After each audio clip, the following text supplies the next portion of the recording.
episode 96 of the CRICKETher Weekly. I'm Raf Nicholson, he's Sid Egan. Apparently. The countdown to the start of the Women's Ashes is kind of still going on, and it's fast approaching now. But we're going to talk about a couple of other bits of news first. And the first thing that we were going to mention is the unfortunate announcement that there's been an injury to Dane van Niekerk, obviously South Africa's captain. It seems to have been just a total freak accident. She slipped over at home and has broken a bone, is that right? Yep.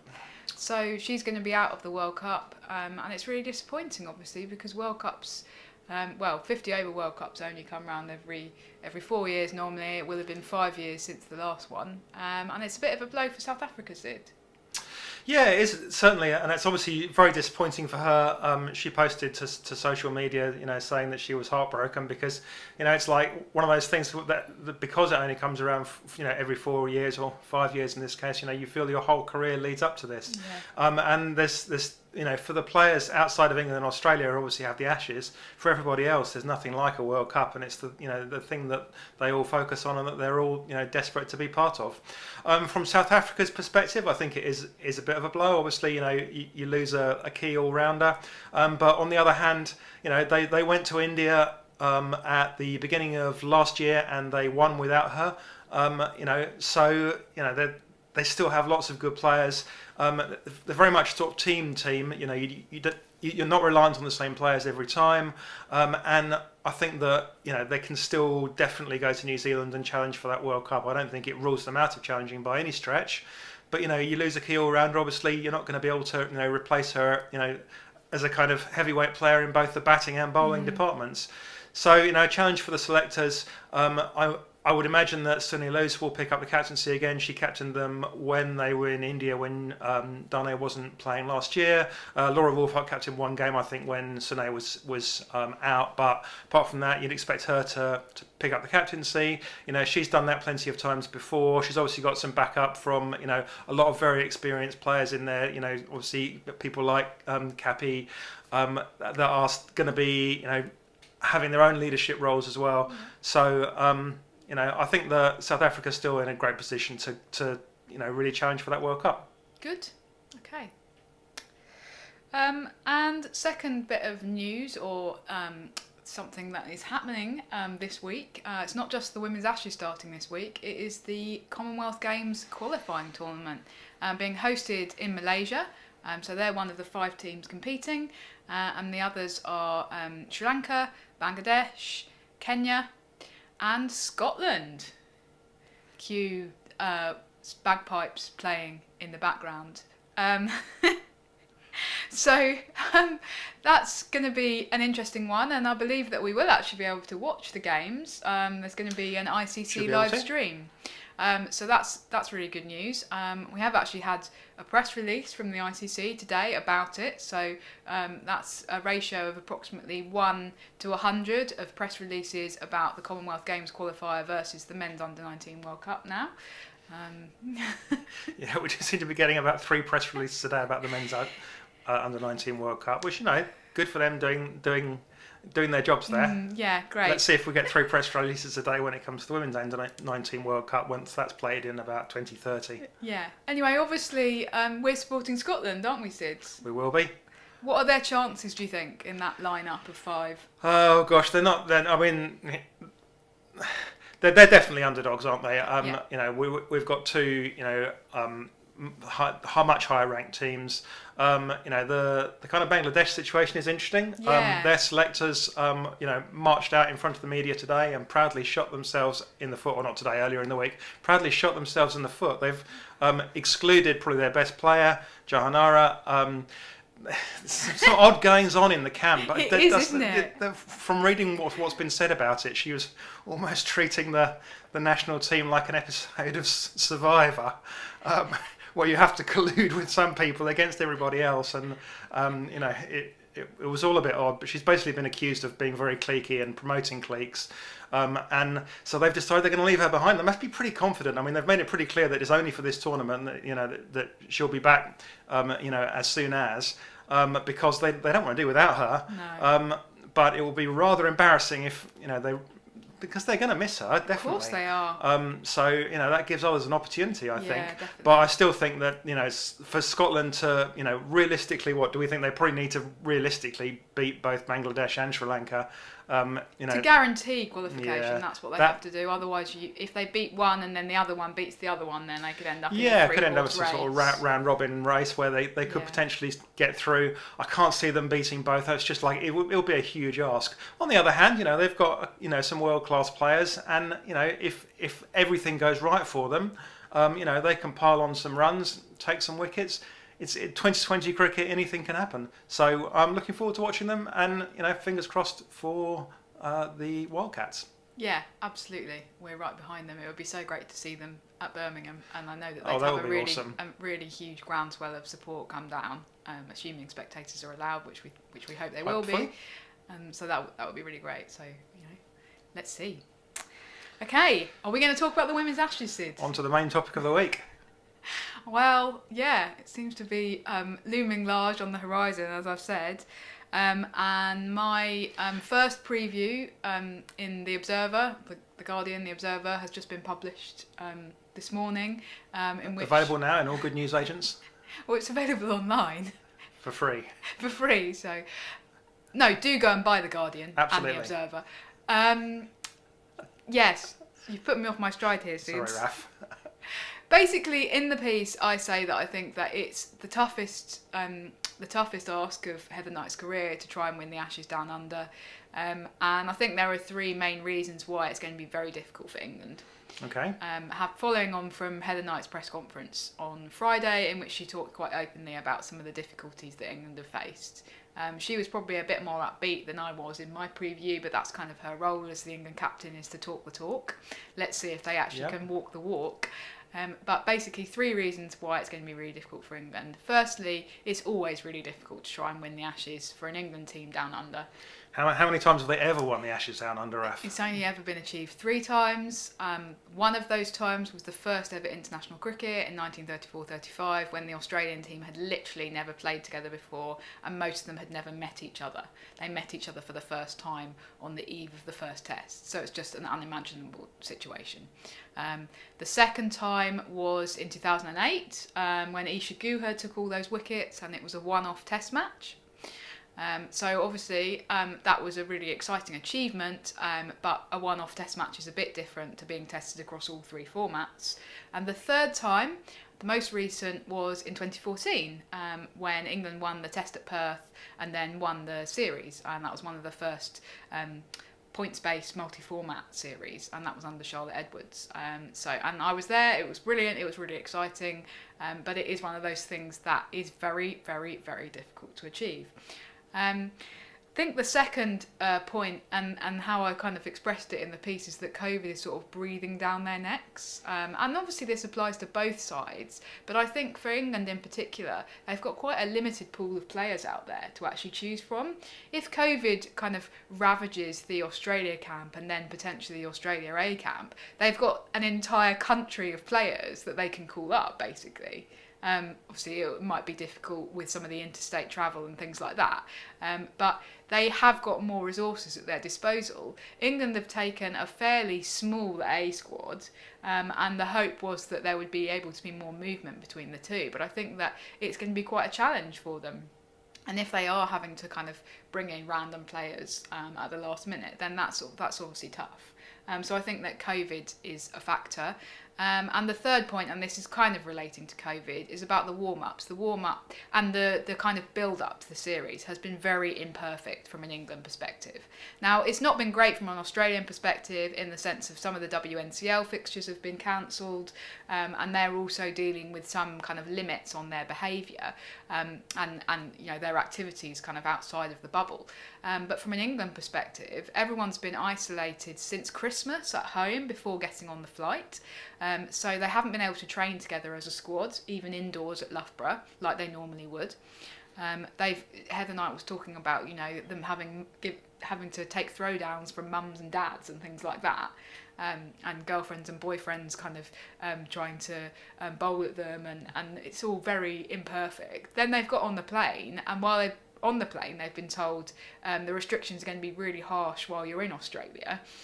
So they've barely been able to train outdoors very much. And some of the warm-ups have been kind of curtailed as well.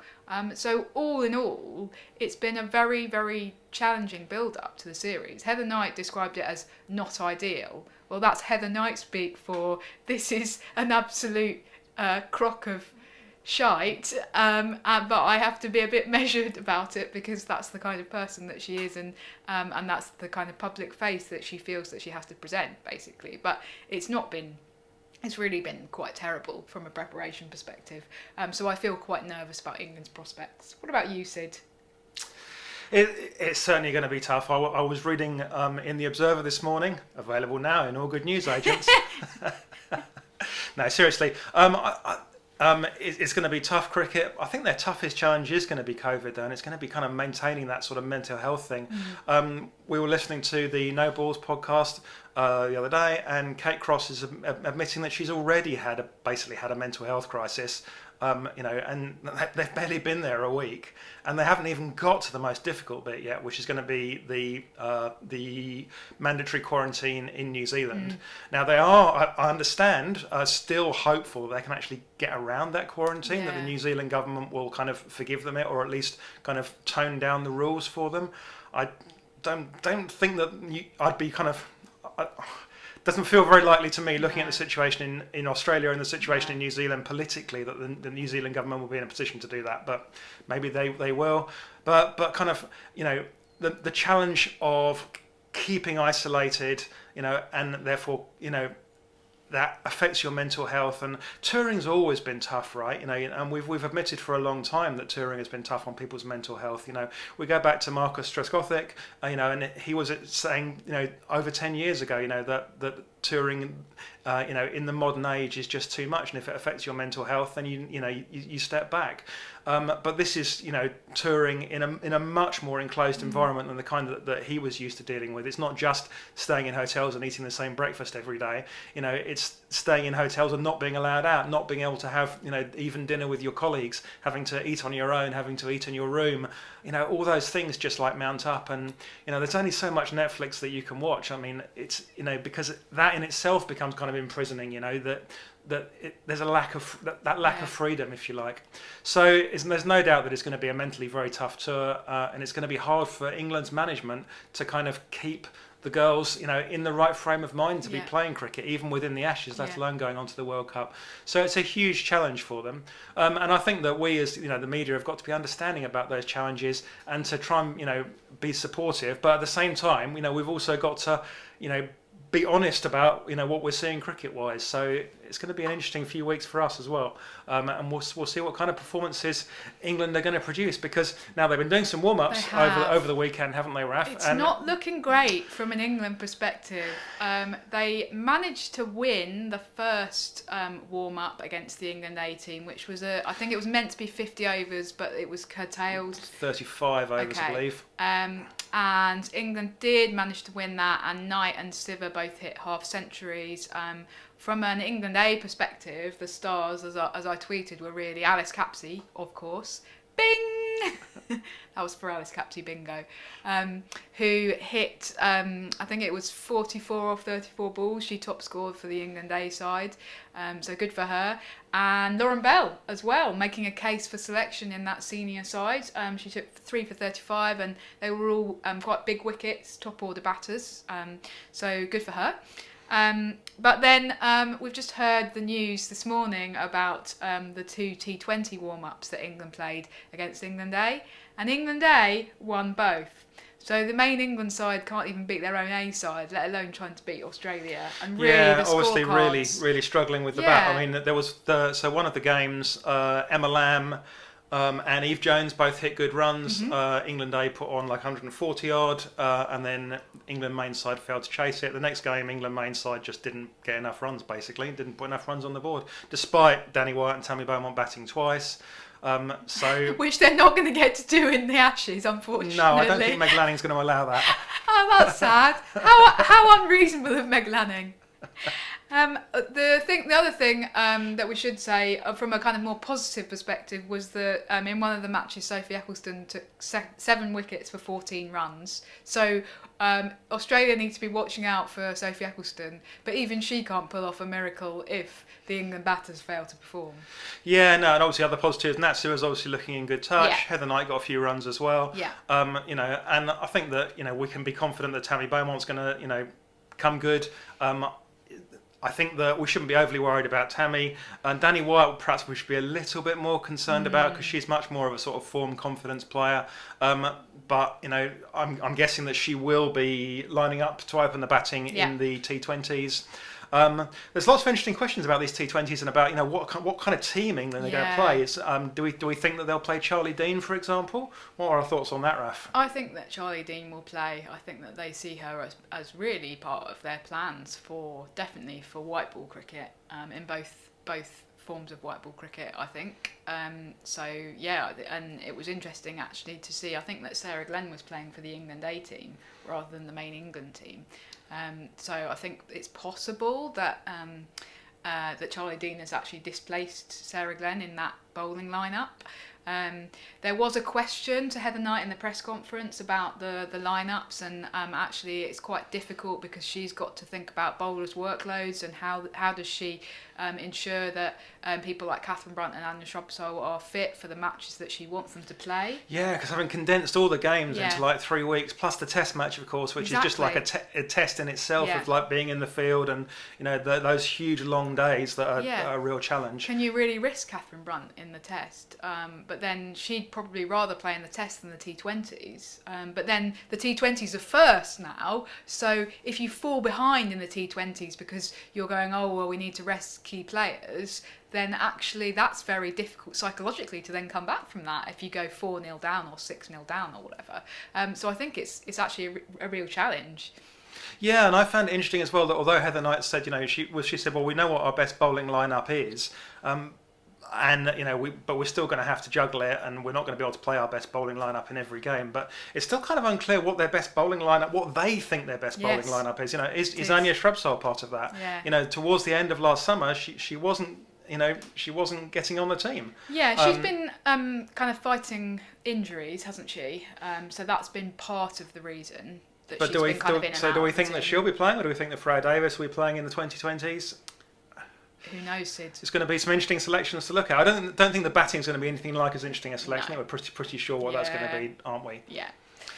From an Australian perspective, they announced their squad. That was this week, wasn't it? It feels like ages ago, but we didn't talk about it in last week's episode, so it must be this week. And there's obviously been quite a bit of controversy surrounding that. In terms of, well, the big thing is that Amanda-Jade Wellington, who was obviously the leading wicket taker in the WBBL, topped our women's 100 rankings, had a really good women's 100 over here, has failed yet again to be selected for the main Australia side.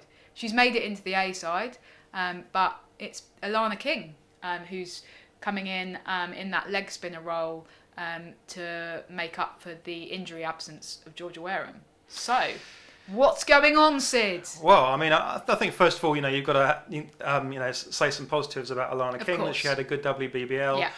She seems to have finally sort of settled down a bit. She'd been around the houses quite literally in WBBL, played for a couple of different teams. She's obviously moved to Perth, working with some different coaches, and she's become a much more consistent player. She was always a player that was capable of having a good game, but she would have a good game and then she'd have 3 terrible games. And then get dropped because she'd been so expensive. It does seem now that she's kind of got really into a place where she really knows her groove, which is crucial for any kind of slow bowler to be able to kind of be in that groove and to kind of have a very repeatable kind of a repeatable bowling action and a repeatable ball. So that's great for her. But it remains a mystery as to really why they don't want Amanda-Jade Wellington. So we had some reports in the press after a press conference that it's to do with the style of bowling. They don't really want someone that spins it massively. They want someone that's much more of a kind of containing bowler. They're worried that Amanda-Jade will be too expensive. But, I mean, you just For look those at of the you who are numbers. listening, I'm sat here shaking my head in disbelief. The numbers just don't really support that Amanda-Jade is too expensive a bowler. It's not like she was going at 8 and over while getting her wickets in WBBL It's or utter in the 100. nonsense. Sorry, So, it's utter nonsense. just don't get it, and an awful lot of other people don't get it either. It's another one of those. It's a bit like Jemima being dropped by the Indians. It's another one that's generated a huge amount of kind of feedback. Yeah, on social media. Although the Rodrigue selection, you can actually point to her numbers in ODI cricket and go, okay, they're not very good. So that's actually more justifiable. Just looking at the numbers, this decision doesn't stack up. It doesn't stack up even if you are looking at economy, to be honest. I think it's very odd, and there's something going on. There's something more to this. We don't know what it is, but it must be so disheartening if you're Amanda-Jade Wellington. Because you just must think, well, what more can I do? And it's a crap explanation. It's crap. Sorry, and that's for our professional assessment. Well, I've got to write another preview of the Women's Ashes for The Guardian that's going to be published on Wednesday, I think. So I might rant about this in that. So look out for Angry Raf appearing in print later this week. Available in all good news agents. And on that bombshell. Right, thanks for tuning in, everyone. We're really excited. Set your alarm clocks early for next week. Is the first T20 is a reasonable time? From is that right? UK time, I think the first one's starting at 8 a.m, so that's okay. But then next weekend, Saturday and Sunday, we're going to be up at 3 a.m. starts. Hooray! No, we're really excited. And yeah, let's hope for a really great series. We have been a little bit pessimistic, I feel, but it's the Ashes and it's always really exciting. Bye for now. Bye.